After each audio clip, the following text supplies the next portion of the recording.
Pagi di rumah bergaya kolonial itu selalu sunyi, seolah waktu berjalan lebih lambat. Naira duduk di meja makan, menyeduh teh melati favoritnya sambil menatap kosong ke arah taman belakang. Daun-daun jatuh perlahan di luar jendela, menyatu dengan keheningan yang menyesakkan dada. Dimas belum pulang sejak 2 malam lalu.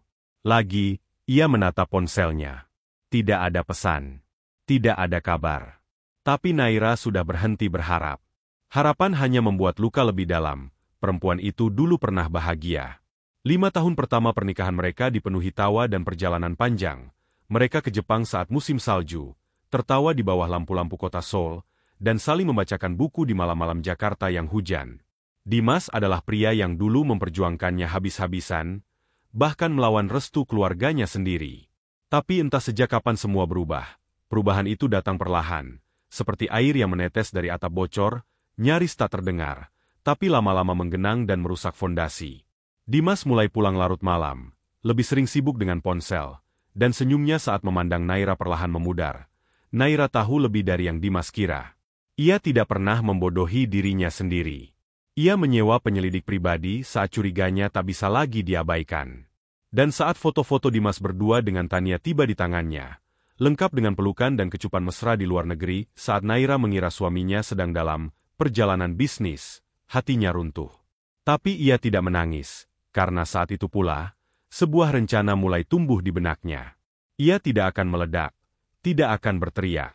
Ia tidak akan memberikan Dimas kemewahan merasa menjadi korban dari seorang istri emosional. Tidak. Ia akan pergi dengan cara yang tak pernah Dimas bayangkan, dan saat ia pergi, Dimas akan tahu, rasa kehilangan yang menyakitkan bukan ketika seseorang mati, tapi ketika kau sadar, orang itu masih hidup, dan memilih tidak ingin kau temukan.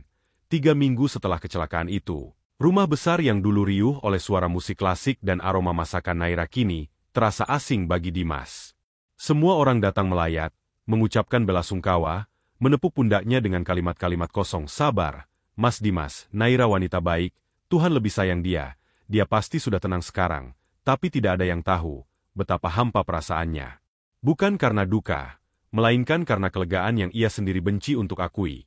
Upacara pemakaman berjalan tanpa jenazah, hanya peti simbolis dan foto Naira yang dibingkai rapi. Dimas menangis di depan orang banyak.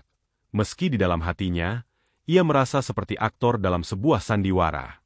5 bulan kemudian, ia menikah diam-diam dengan Tania di sebuah villa di Ubud. Tidak ramai, hanya segelintir teman terdekat, karena masyarakat belum tentu bisa menerima secepat itu. Namun sejak malam pertama mereka, hidupnya mulai berubah. Surat pertama datang seminggu setelah pernikahan, tanpa pengirim, hanya secarik foto lama. Dimas dan Naira sedang tertawa di balkon hotel di Seoul. Di baliknya tertulis, "Kau masih ingat ini?" Aku masih. Dimas mengabaikannya. Ia pikir itu ulah orang iseng. Mungkin teman atau kerabat yang belum bisa menerima kepergian Naira. Tapi surat-surat itu terus datang. Kadang hanya berisi sepenggal lirik lagu favorit Naira. Kadang kutipan dari buku yang dulu biasa mereka baca bersama. Semuanya terlalu personal untuk dianggap kebetulan. Tania mulai merasa tidak nyaman. Suatu malam, ia menemukan dinding kamar mereka disemprot dengan cat semprot merah bertuliskan, "Apakah kau bahagia, Tania?" Tidurmu nyenyak. Rumah mulai terasa dingin, bukan karena suhu, tapi karena ketakutan. Mereka mengganti semua CCTV, menyewa satpam, bahkan memanggil paranormal. Tapi surat-surat tetap datang.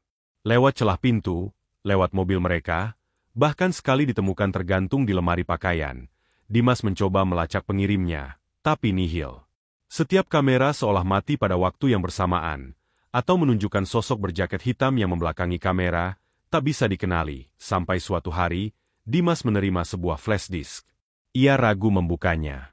Tapi rasa penasaran mengalahkan ketakutannya. File di dalamnya hanyalah satu video, gambar buram, tapi perlahan fokus. Seorang wanita duduk di kursi rotan di depan jendela besar yang menghadap laut. Rambutnya panjang, senyumnya tenang tapi menusuk. Ia mengenakan gaun putih, wajahnya tak berubah. Itulah Naira. Kau pikir aku akan mati begitu saja, Dimas? Tidak. Kau tidak berhak menikmati kemerdekaan atas penderitaanku.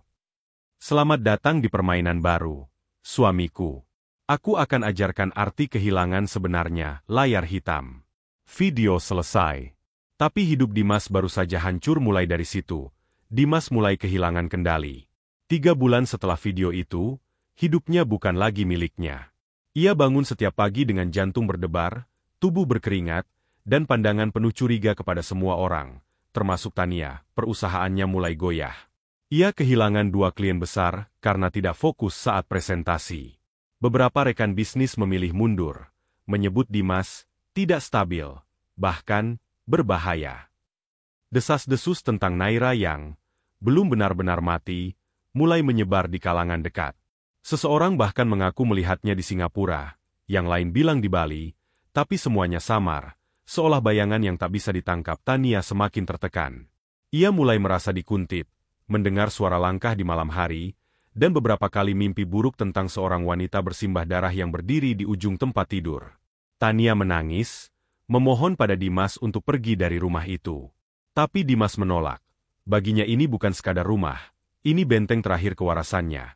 Hingga suatu malam, semua puncaknya meledak. Pukul 3 pagi, alarm rumah meraung keras. Pintu belakang terbuka, meski dikunci dari dalam. Satpam tidak melihat siapa-siapa. Di ruang kerja Dimas, ada sebuah lukisan tergantung di dinding yang tidak pernah ada sebelumnya. Lukisan potret Naira, dengan tatapan lurus menembus jiwa, dan coretan darah palsu di mulutnya.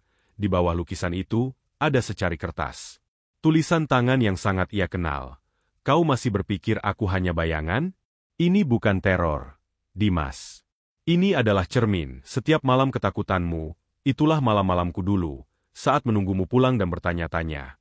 Kau hidup, atau kau sudah mati dalam hatiku? Dimas merobek lukisan itu dengan tangan gemetar. Ia berteriak, memaki, menendang meja. Tania berdiri di tangga, menatapnya dengan ketakutan yang tak bisa disembunyikan. Aku nggak bisa lagi. Mas, aku hamil. Dan aku nggak mau anakku lahir dalam rumah yang dihantui dosa. Dimas terdiam. Kata-kata itu seperti tamparan yang membangunkannya. Bukan dari tidur, tapi dari mimpi buruk yang ia buat sendiri. Ia tak menjawab. Ia hanya terduduk, sendirian, di antara serpihan lukisan, surat-surat, dan bayangan wanita yang seharusnya sudah tiada malam itu. Tania pergi. Tak pernah kembali, dan Dimas? Ia hanya menatap ke cermin. Mencari sosok Naira, atau mungkin dirinya sendiri yang mulai menghilang. 3 minggu setelah kepergian Tania, rumah itu benar-benar sunyi.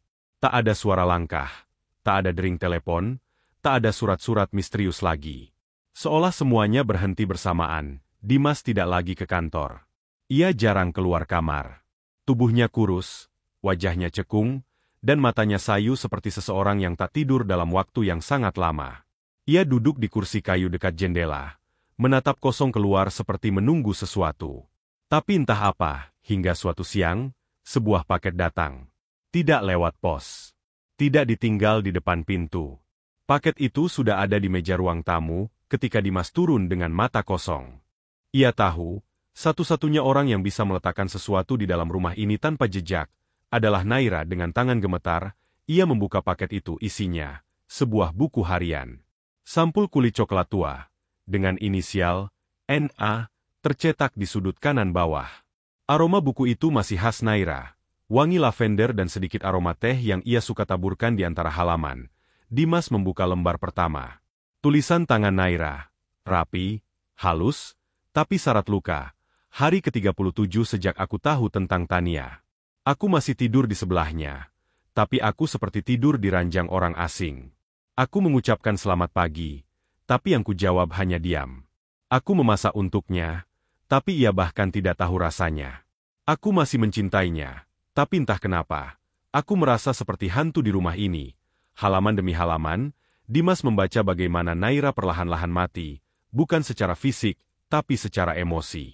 Ia melihat dirinya sendiri lewat mata wanita yang hancur perlahan namun tetap diam. Ia membaca tentang hari ketika Naira memutuskan berhenti menangis, dan mulai menyusun rencana untuk menghilang. Sampai akhirnya, halaman terakhir, Dimas, kau tidak pernah kehilangan aku. Karena aku bukan milikmu, dan mungkin tak pernah benar-benar jadi milik siapa-siapa. Tapi aku ingin kau tahu, tidak semua orang yang hilang, mati. Dan tidak semua yang hidup, bisa kau temui lagi. Di bawahnya, sebuah catatan kecil, aku sudah selesai. Kau pun bisa selesai. Atau tidak. Pilihanmu. Dimas menutup buku itu dengan pelan, air mata mengalir tanpa suara. Untuk pertama kalinya, ia tidak merasa marah, tidak takut, tidak bingung. Hanya kosong, bukan karena Naira menghukumnya. Tapi karena ia sadar, dia sendiri yang menghapus wanita yang mencintainya lebih dari siapapun. Dan kini, bahkan jika ia mencari ke ujung dunia, Naira tidak akan mau ditemukan. Pagi di kota pesisir kecil di selatan Prancis dimulai dengan angin laut yang lembut dan aroma kopi dari kafe-kafe jalan sempit. Di salah satu toko buku tua di pojokan distrik tua, seorang perempuan muda dengan rambut terikat longgar sedang menyusun tumpukan buku baru di etalase. Ia tersenyum hangat kepada pelanggan yang masuk, menyapa mereka dengan bahasa Prancis beraksen lembut. Namanya kini Rani, tak ada lagi yang tahu ia pernah menjadi Naira. Di tempat ini, ia adalah perempuan baru, bukan janda, bukan korban, bukan hantu masa lalu siapapun. Ia adalah dirinya sendiri, utuh, bebas, dan perlahan pulih dari luka yang pernah nyaris mematikan jiwanya. Di malam hari, ia duduk di balkon apartemen kecilnya, ditemani teh hangat dan jurnal baru yang ia tulis setiap malam. Kadang, ia mengenang masa lalunya, bukan dengan kebencian, tapi dengan rasa lega. Ia tidak pernah menyesali apa yang ia lakukan. Dendamnya bukan untuk menghancurkan, tapi untuk menyadarkan dan melepaskan. Sementara itu, jauh di Jakarta, Dimas tinggal seorang diri di rumah yang kini hanya dihuni debu dan kenangan. Ia tak pernah menikah lagi.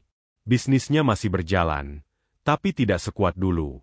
Ia sering terlihat di taman dekat rumah, duduk sendiri, membaca buku harian yang sudah lusuh dipegangnya. Buku milik Naira, ia tidak lagi mencari. Ia tahu, ia tidak akan pernah menemukan Naira lagi. Bukan karena ia tidak mampu, tapi karena Naira bukan lagi bagian dari dunia tempat ia berdiri. Ia telah belajar satu hal. Kehilangan paling menyakitkan bukan karena kematian, tapi karena ditinggalkan oleh seseorang yang masih hidup dan memilih untuk tidak kembali. Dan begitulah akhir cerita seorang perempuan yang memilih untuk tidak mati, hanya agar bisa hidup kembali. Bukan dalam balas dendam, tapi dalam keutuhan yang ia bangun sendiri, dari reruntuhan cintanya yang pernah dikhianati.